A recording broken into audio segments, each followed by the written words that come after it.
Hello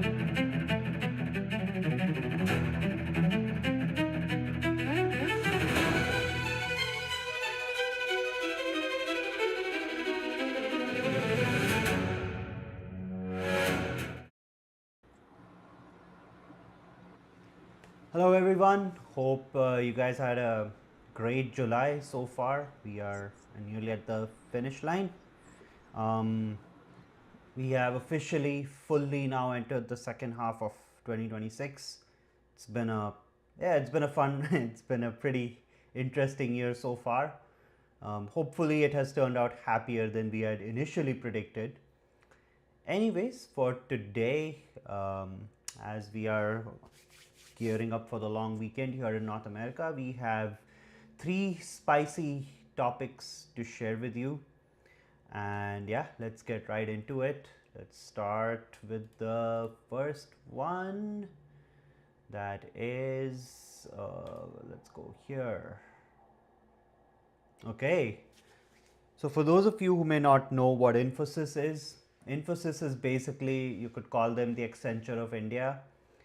Primarily a tech consulting company, and the way basically they make their money is by taking up hardcore technology implementation uh, projects, consulting projects. And what happens is, since they are based out of India, they have a huge presence in India. So Infosys and another one called Wipro, they are also very Wipro, and also of course TCS. Same business model, all three pretty much. They sometimes will have their own clients who approach them to do implementation projects in technology, or a lot of the big four and the MBBs and other consulting companies that are based out of the West, they actually may hire them as subcontractors to do all the back end work. And that's how Infosys, TCS, Wipro, that's how they have all come up. That's how they have made their mark. Now, all three of them, Infosys included, have foreign offices as well. They have a pretty large presence in Europe and in the United States. Um, you'll always hear a lot of news coming out of the States that, oh, TCS is abusing the H-1B system, and Meta and all these other companies that hire a lot of foreign tech workers. So Infosys does that as well in the US, but it looks like they were fined rupees 2 crore. This translates to about 210,000 US dollars in France. And what this story is it turns out that their timekeeping system is not maintaining records which are up to the standards set by the French auditor. And they have found some inconsistencies there. The story doesn't go into too much detail on what those discrepancies were. I don't think it was just as simple as, oh, this does not track the time. I think it's tracking the time. I just think maybe there is a lot of other requirements that need to be fulfilled for data to be considered audit worthy.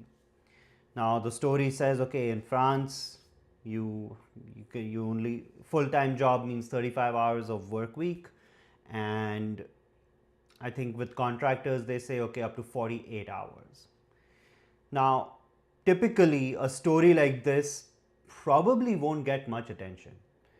Like, shit happens all the time. There's a software running inside a company, it's not creating enough documentation. Okay, the auditor may come, fine a little bit. The company will, make sure that this does not happen the next time. The reason this one became such a big deal is because the CEO of Infosys, Narayan Murthy, came out, I think last year or maybe the year before that, came out and said that India should embrace the 996 culture of China. And he also said that no country has ever, no community, country, and then I think no individual has ever risen and become great without hard work. Now, the whole backlash was around Indian youth saying that you are normalizing toxic work practices, which are, let's be honest, pretty common all across India. I dare say pretty much all across Asia, right? Like a country like South Korea doesn't get a zero point 0.7 fertility rate because they have tremendous work life balance, right?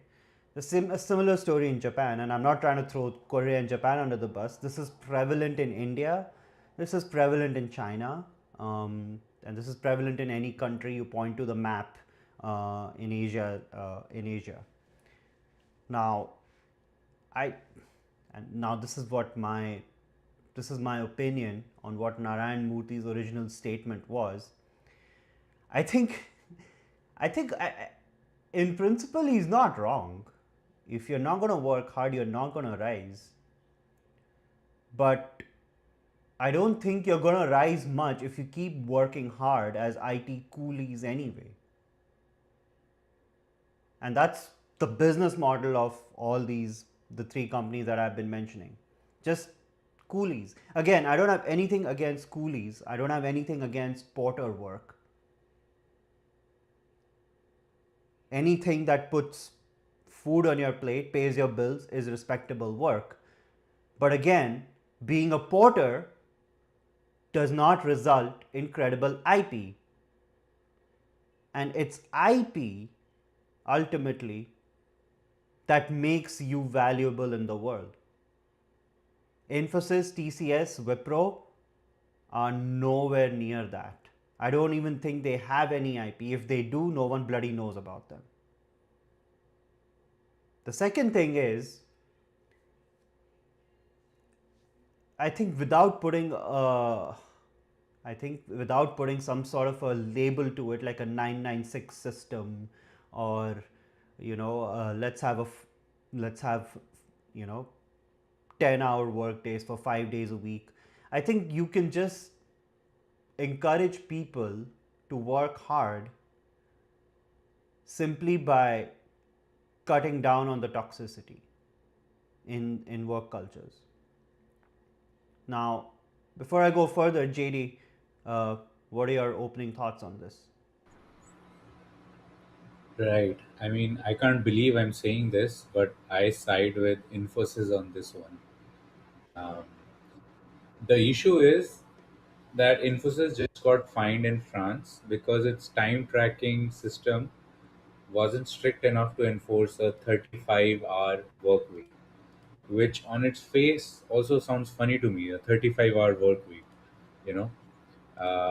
And we'll talk about that in a minute. But as Abhijit mentioned, the French authorities hit Infosys with a 175k euro fine, which is, I guess, chump change for Infosys.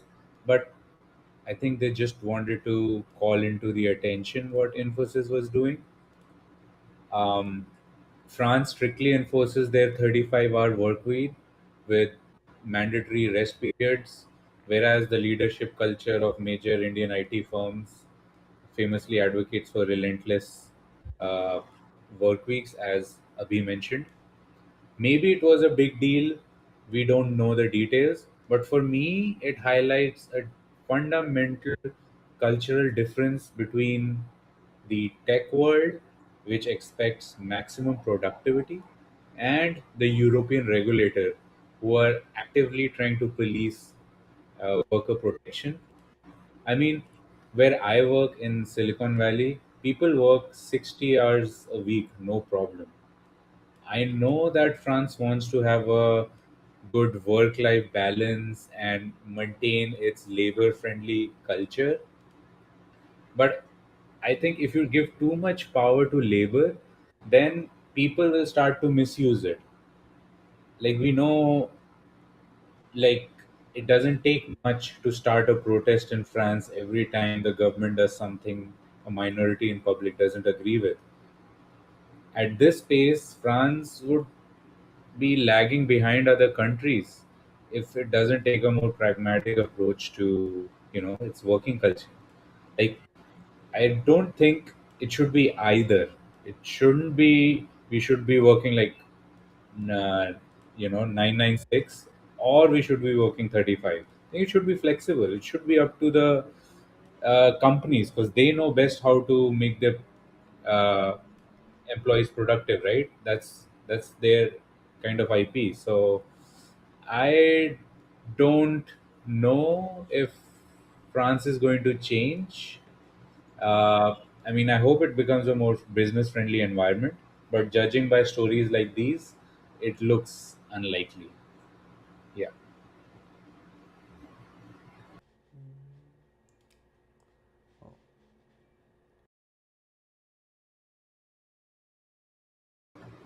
I think you're muted. Okay. Yeah. So I can't help but think what you could achieve in 35 hours.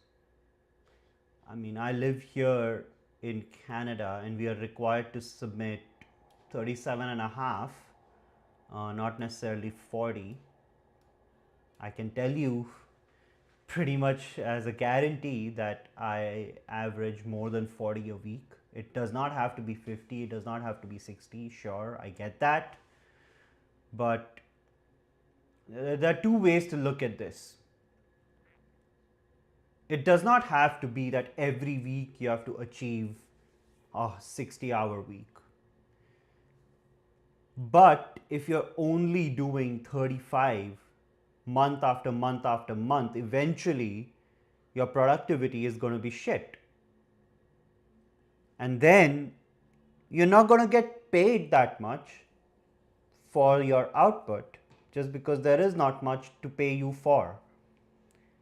And overall, that's why your per capita remains well lower.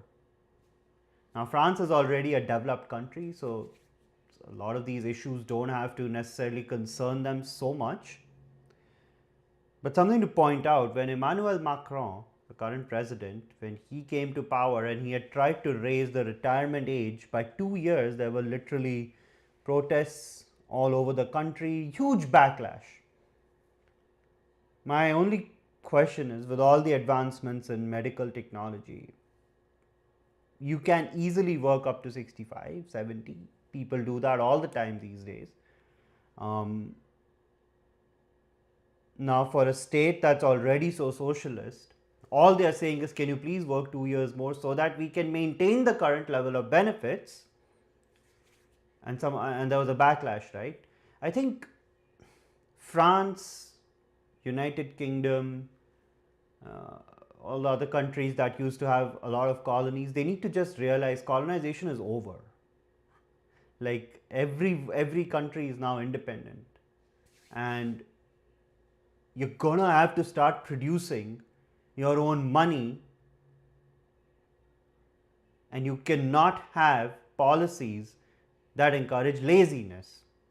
Case in point, Greece. In fact, Spain, even Italy, up to a few years ago.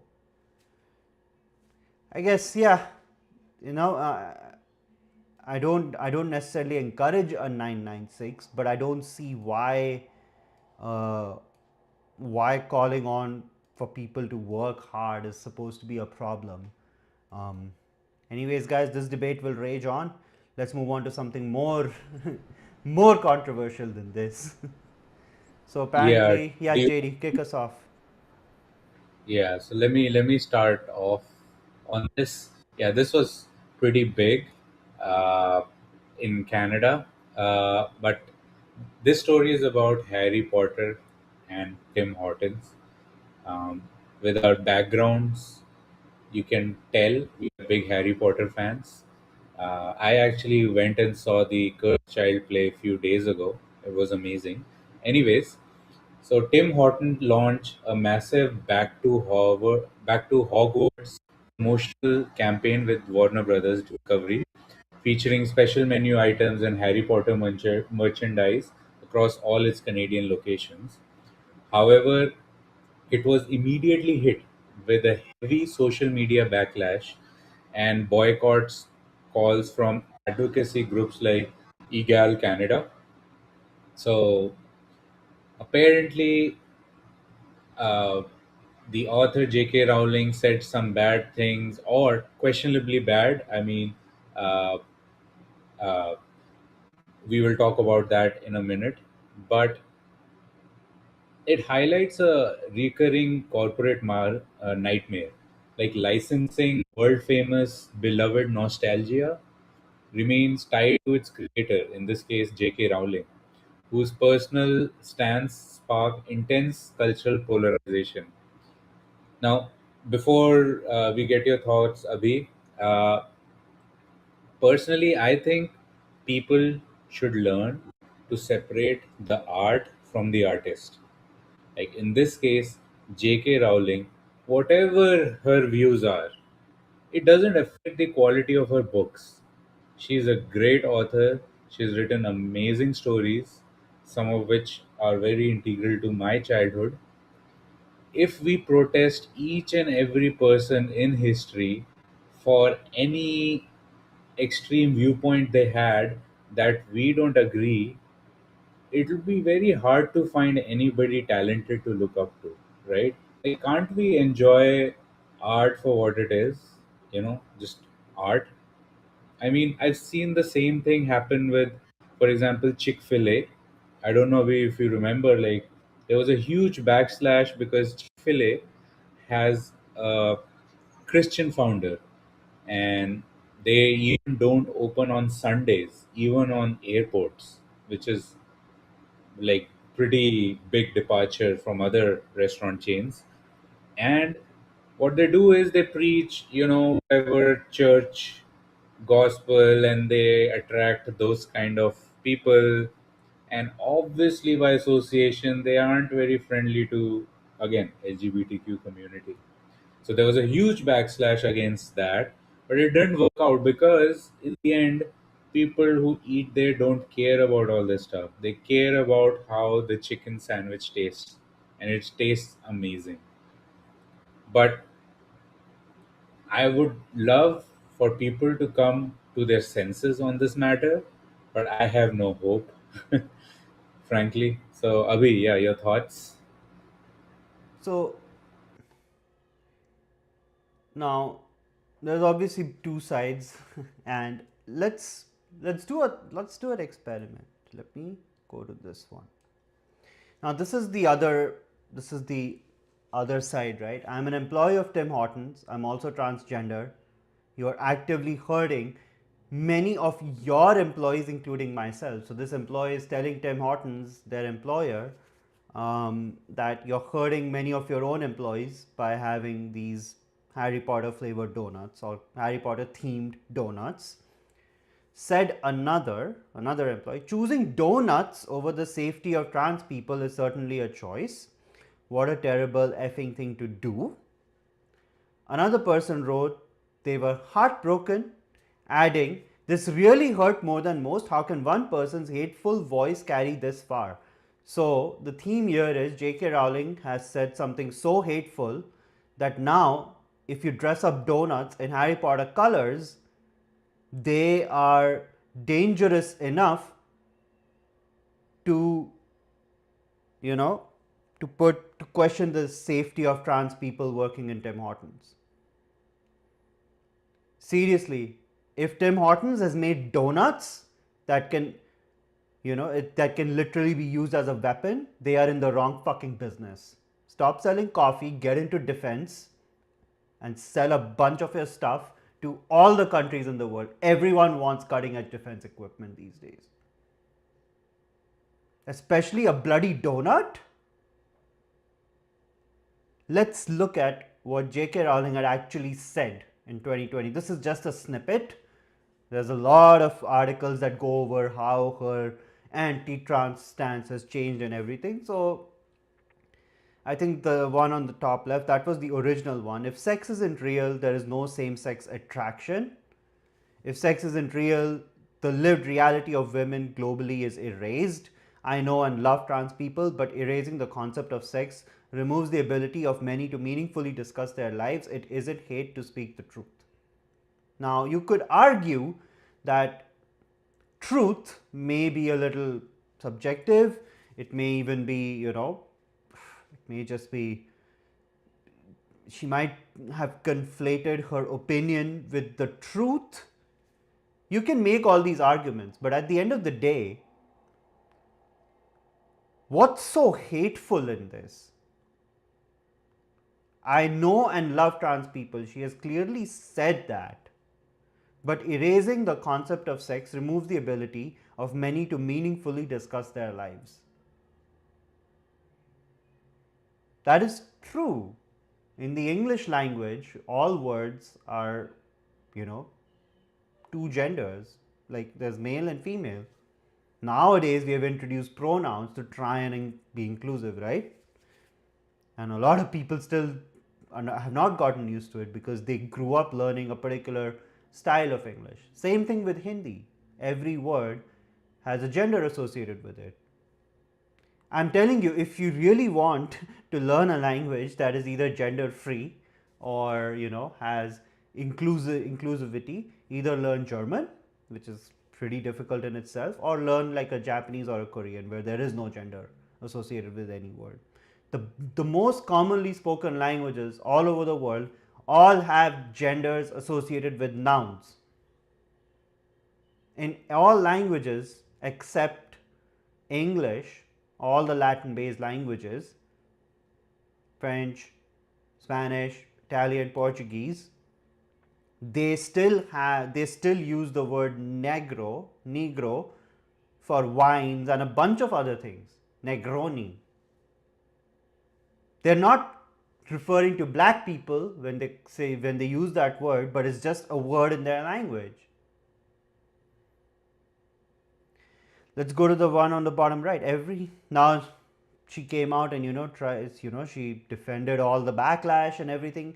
Every trans person's rights to live any way that feels authentic and comfortable to them, it's kind of cut off. She went on to say she would march if you were discriminated against on the basis of being trans. She's being very clear that everyone has a right to be whatever they wish. At the same time, my life has been shaped by being female. Has anyone ever thought of J.K. Rowling as anything else but female? I know I didn't. At the same time, my life has been shaped by being female. I do not believe it's hateful to say so. What's so wrong in a male? So, whenever I have to click a box, some form comes up, it says male, female, prefer not to disclose, and then there's a whole list of other things that I don't necessarily understand. I just put male and move on because I was raised a male. I'm still a male.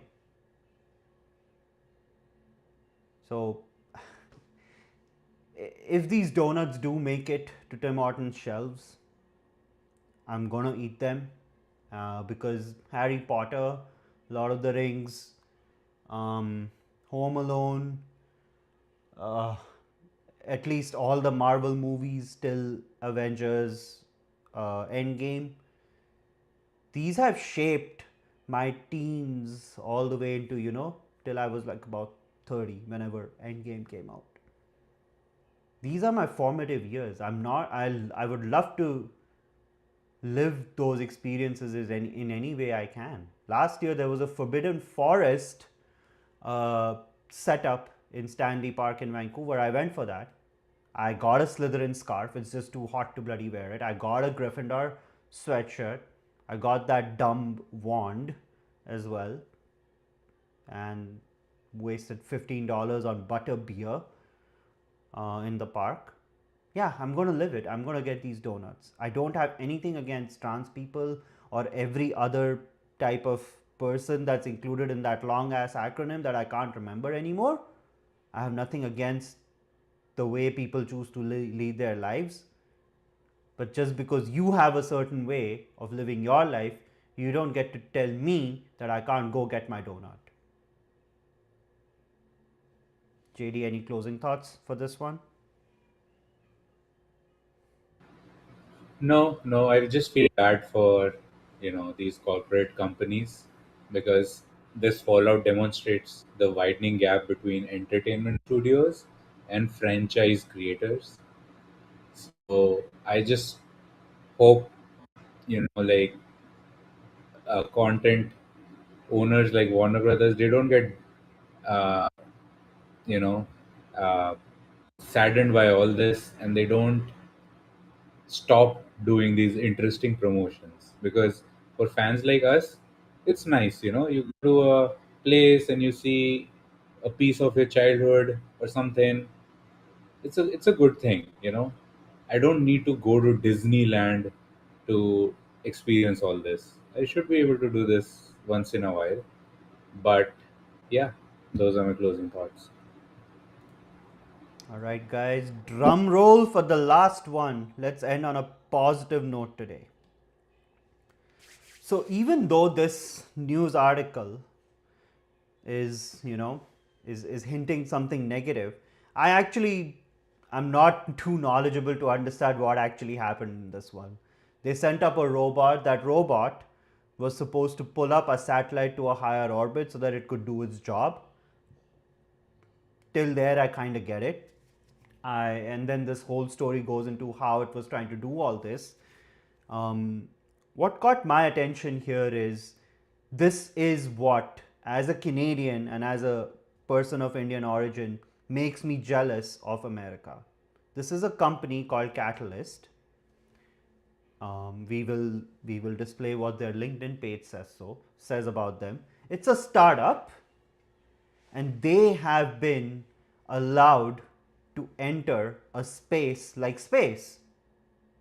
They have been funded, people have made a bet on them.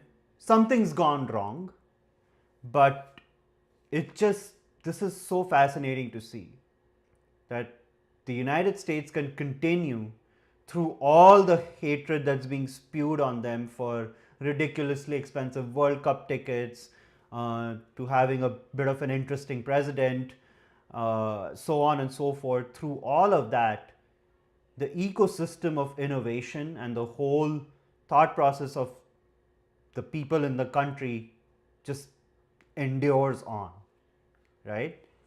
And this is why America is where it is today, and this is why no other country, barring China maybe, this is why no other democratic country is not where America is today. This is a learning lesson more than the story itself. Okay, the astrophysicists can geek out on the specifics. If I were to put on my mechanical engineering hat once more, then I could get interested in all the technicalities. But as just someone who's giving an opinion uh, through a podcast, this is what I would love to see in Canada. I know it's slightly coming up in India. There's a pretty vibrant VC ecosystem coming up in India. So it's still, I would call it a little nascent at this point. Um, but this is what any other country that wants to be serious about having a vibrant economical ecosystem, having a vibrant innovation landscape, this is what they should aspire to. Be proud of your failures. Be quick to fail so that you can iterate and get to something meaningful. And just because someone fails does not mean that you're not willing to bet on them again, as long as they can prove that they have learned from their mistake. I think a lot of cultures, and Indian culture included, right? We are taught from a very young age to to be afraid of failure, to be very scared that if you fail, something crazy will happen. Your parents are pissed, your teachers are pissed, everyone's angry with you, and eventually you just stop thinking because you don't even care to try something original just because everyone's just fucking criticizing you. You're never going to succeed in the first shot.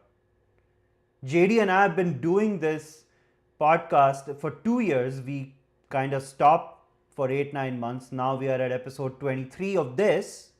We don't get to come online even every week because we have our full-time jobs to look at.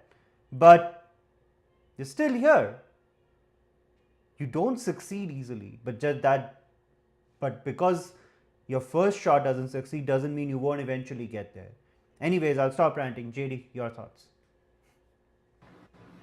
Yeah, no, I'm going to talk a little bit about like exactly what happened because it was a very interesting story for a geek like me. So, NASA hired a private robot to save a failing space telescope, and the rescue robot just started spinning out of control.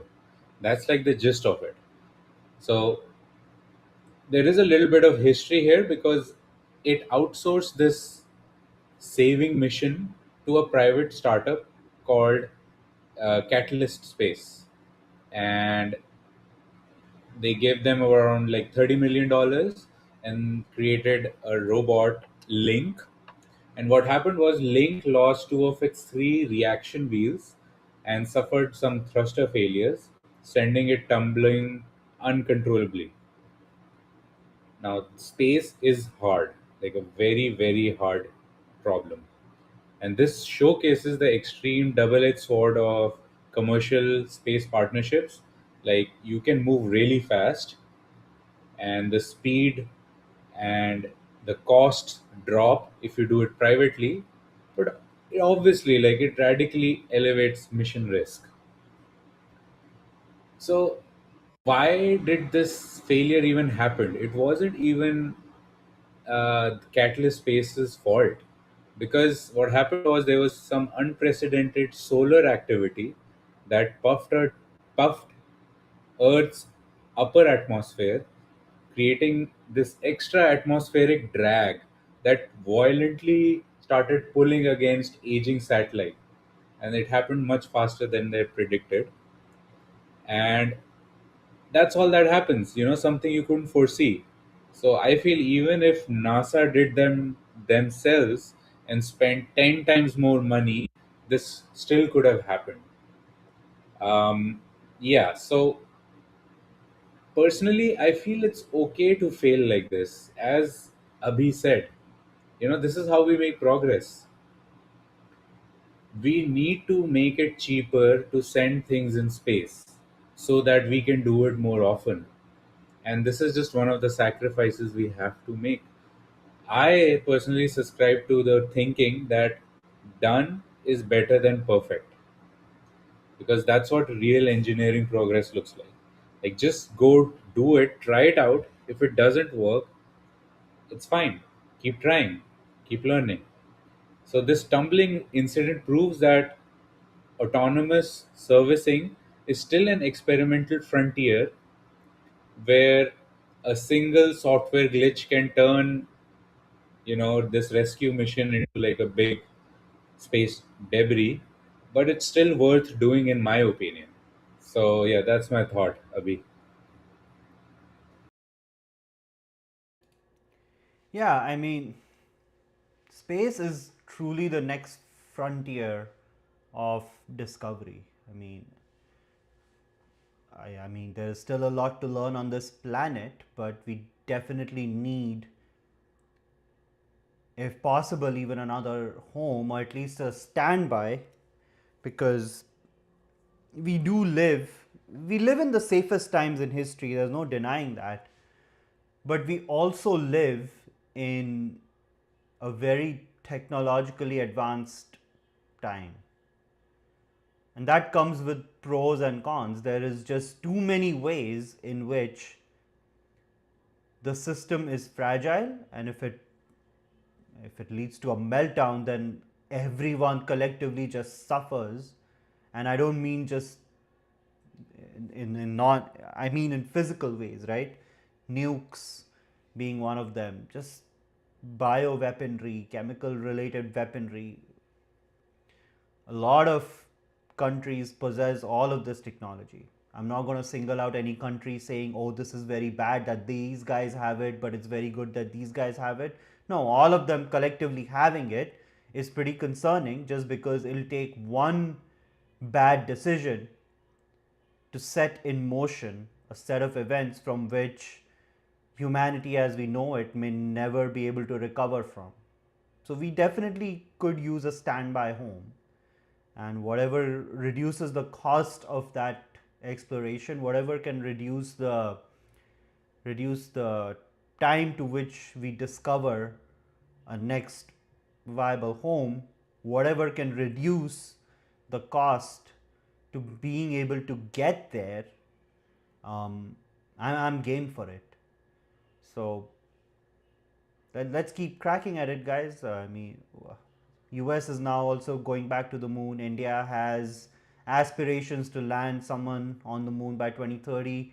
China is in a similar pursuit.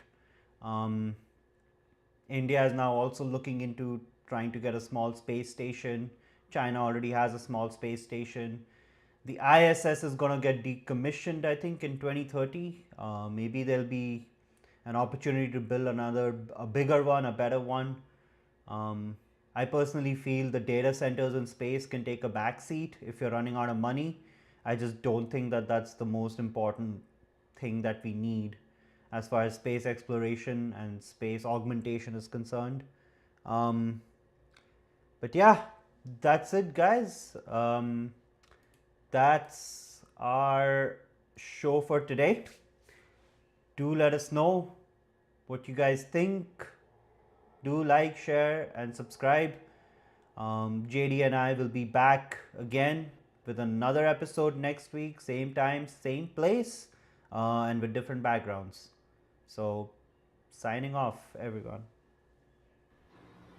Have a good weekend, guys. Take care.